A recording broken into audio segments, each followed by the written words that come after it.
Hay una escena en Mad Max Fury Road, justo después de que Furiosa ha encontrado a su tribu tras muchos años y desafiado al ejército de Immortan Joe, donde después del sufrimiento y estrés que fue enfrentar a esto, está feliz de por fin poder volver al lugar verde, donde creció y vivió su infancia, de donde fue arrebatada por Joe y el recuerdo que la mantendría cuerda mientras trabajaba para él. Las madres le dicen que, si viene del este, ella ya había estado en lo que queda del lugar verde.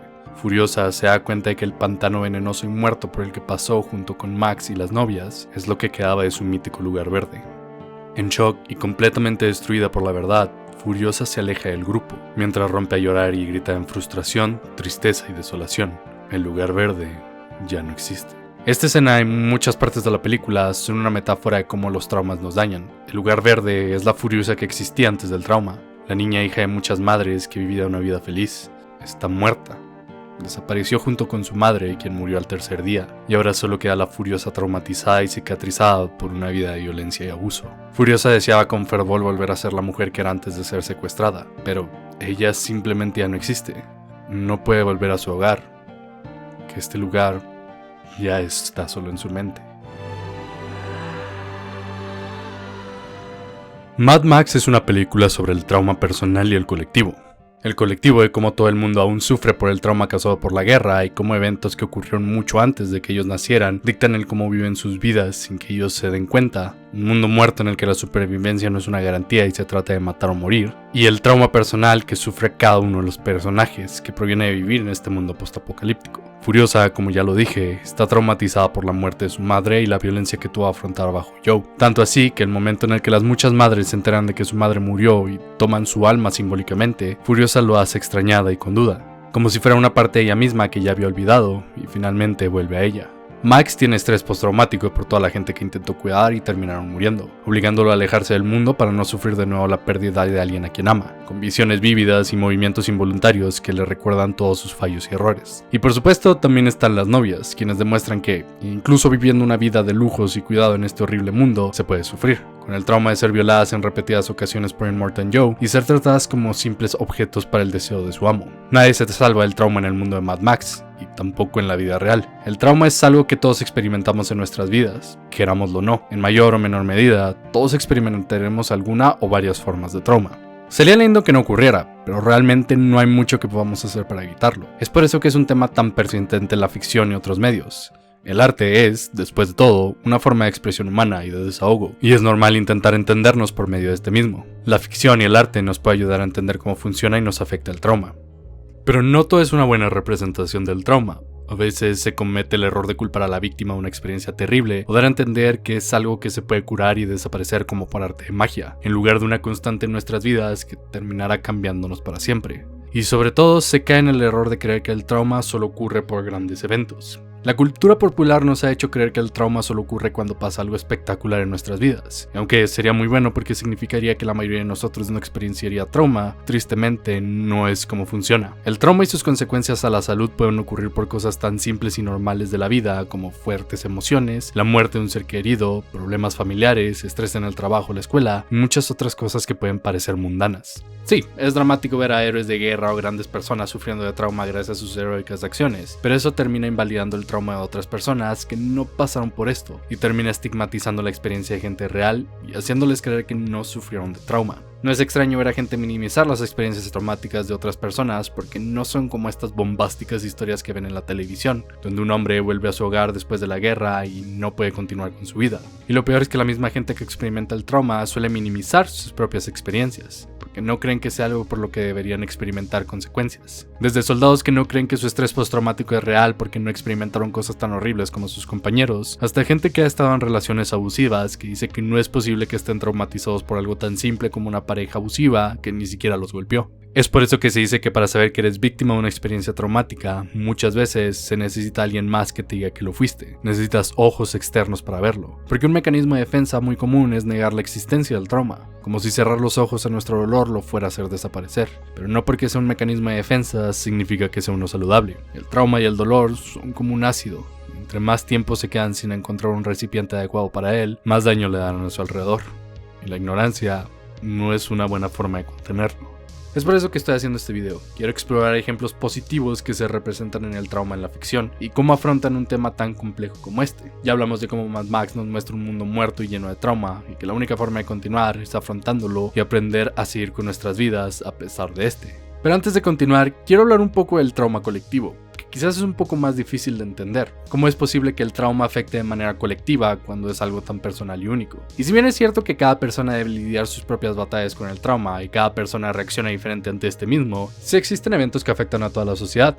Ejemplos fáciles de esto son las bombas de Hiroshima y Nagasaki y cómo esto afectaría a la cultura japonesa, así como su arte, el ataque de las Torres Gemelas del 11 de septiembre, un evento que afectaría a todo Estados Unidos al mismo tiempo que sus gobernantes lo usarían como una excusa de violentar y causar guerra en países del Medio Oriente. Pero para mis amigos mexicanos me gustaría hablar de varios eventos que se quedarían en el colectivo inconsciente de nuestros países y serían traumas con los que aún vivimos. Los terremotos del 86 y el 2017 que cambiarían la vida de muchísimos mexicanos y nos abrirían los ojos a la fragilidad de nuestro país y todo lo que construimos en él.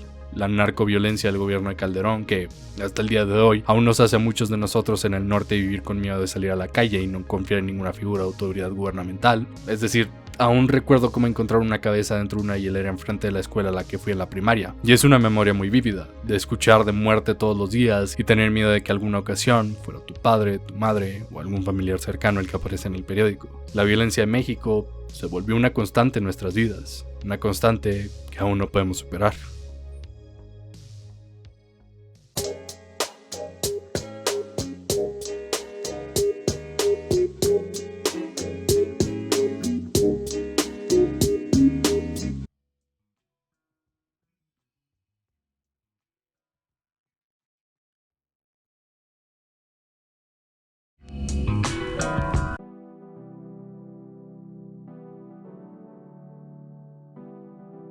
Ok, ahora que el trauma real, tanto personal como colectivo, ha sido explicado, hablemos de trauma en ficción y cómo se usa el arte para expresarlo, empezando con Steven Universe, porque es una de mis series favoritas y no me importa lo que diga el mundo, creo que honestamente lo trató muy bien. No solo en el personaje de Steven, quien ya quedamos claro que sufre estrés postraumático y claramente no está curado al final de la serie porque es algo con lo que tendrá que lidiar por el resto de su vida, sino también con múltiples otros personajes. Amatista tiene que afrontar la realidad de que nació como un soldado defectuoso en una guerra que ya había terminado. Perla tuvo que afrontar la traumática muerte de la mujer que amaba para después afrontar la realidad de que ella realmente nunca la amó de la misma manera.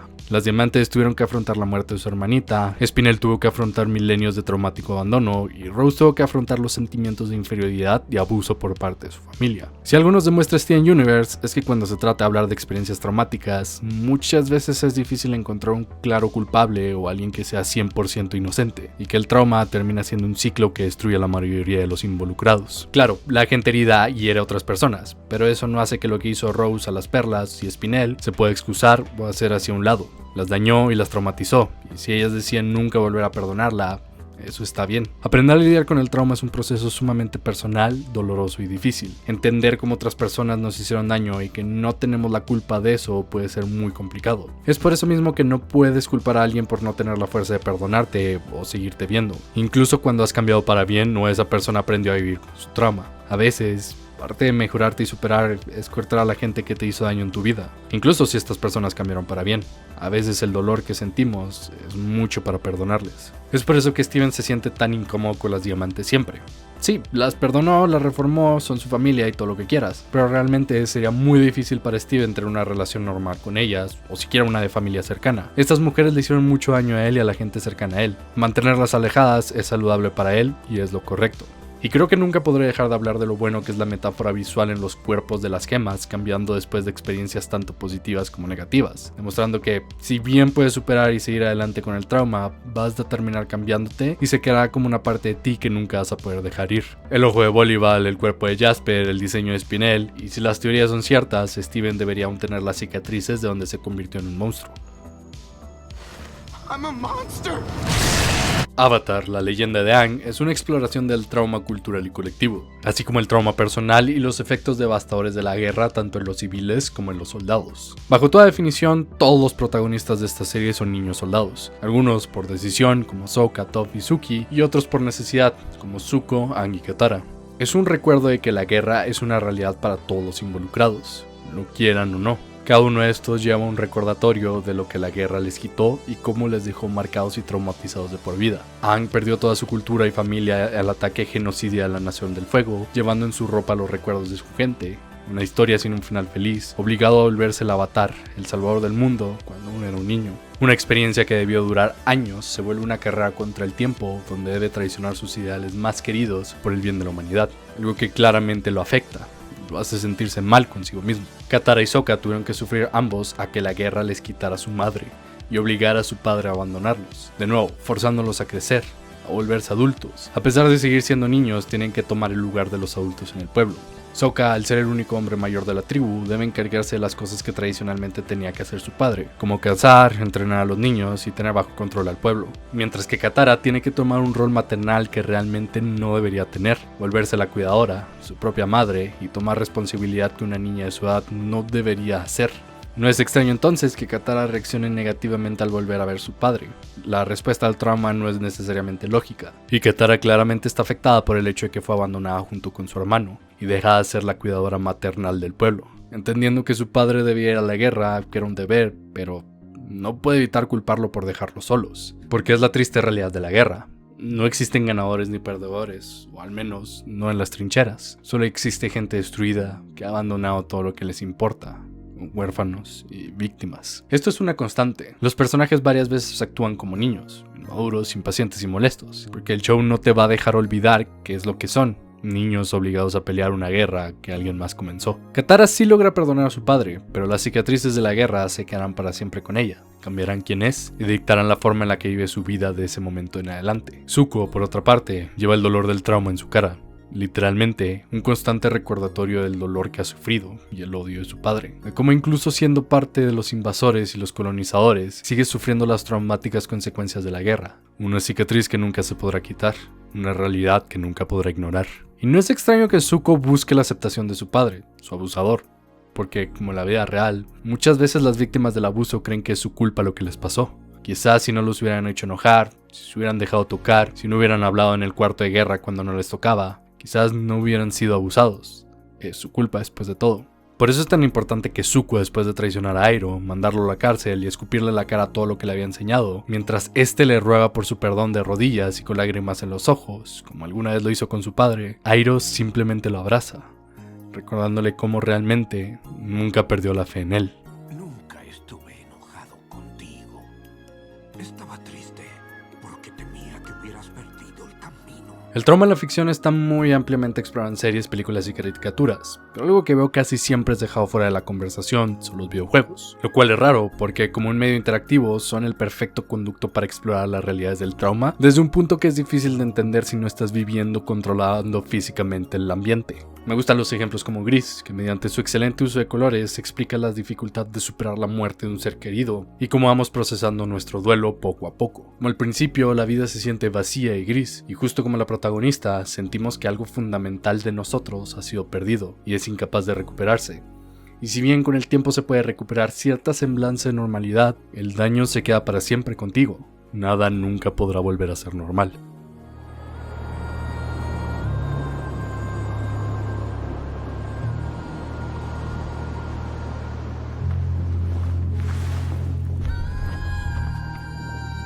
Night in the Woods toma otra mirada a los efectos del trauma en la gente, de forma similar a lo que hace Mad Max, en el sentido de que Mai intenta volver a su hogar en busca de la Mai que existía antes de la experiencia traumática en la universidad, que simplemente ya no existe.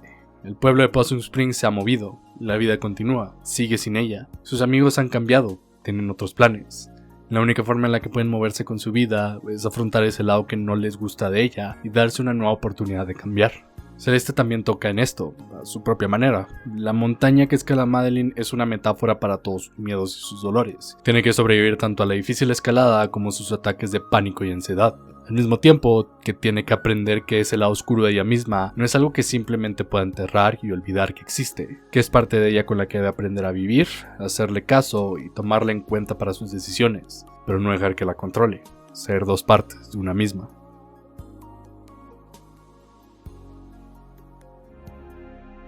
Pero creo que mi ejemplo favorito de cómo afrontamos el trauma es la serie Fallout.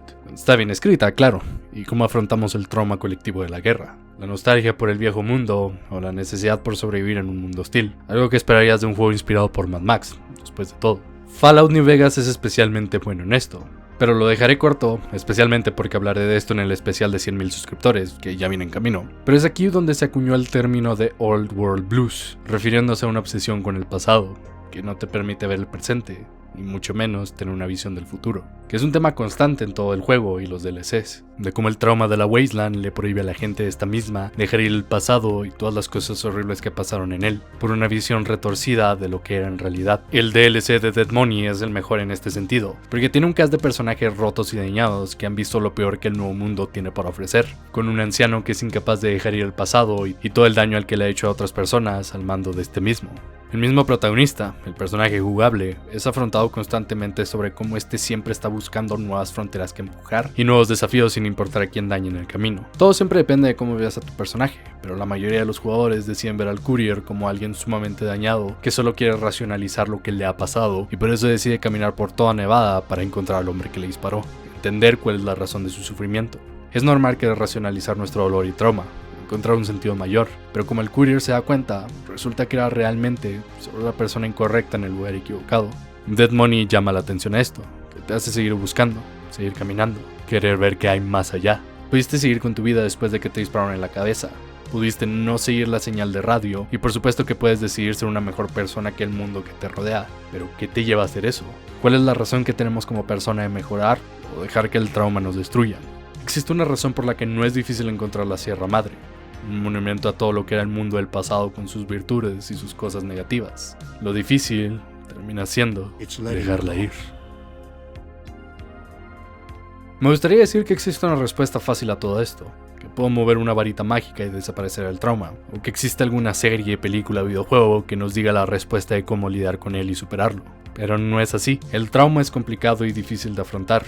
Y más allá de ayuda psicológica y tiempo, no existe mucho que pueda hacer para superarlo. Pero creo que un tema constante en este video es como tenemos que aprender a volverlo una parte de nosotros. Algo que nos define, pero no nos controla. Después de todo, para bien o para mal, somos el resultado de todas nuestras experiencias, tanto negativas como positivas. E intentar fingir que el trauma que sufrimos en nuestras vidas es algo que podemos ignorar, solo terminará haciéndonos más daño. Otro video terminado, y espero que ayuden a algunas personas a entender cómo vemos el trauma en la ficción y cuáles son sus consecuencias. Recuerden que Talking Nvidia es una realidad gracias al apoyo de los guerreros que aparecen en pantalla. Si quieres ayudar como ellos a hacer que Talking Nvidia se vuelva mi trabajo de tiempo completo, puedes hacerlo en patreon.com/talkinvidia o volviéndote un miembro en YouTube, con lo cual tendrás beneficios exclusivos como votar para la elección de un video al mes. O también puedes hacer donaciones unitarias en el enlace de PayPal o la tarjeta de saldazo que aparece en pantalla. Soy su anfitrión, Dani Z, recordándoles que buscar ayuda no te hace débil. Hasta la próxima.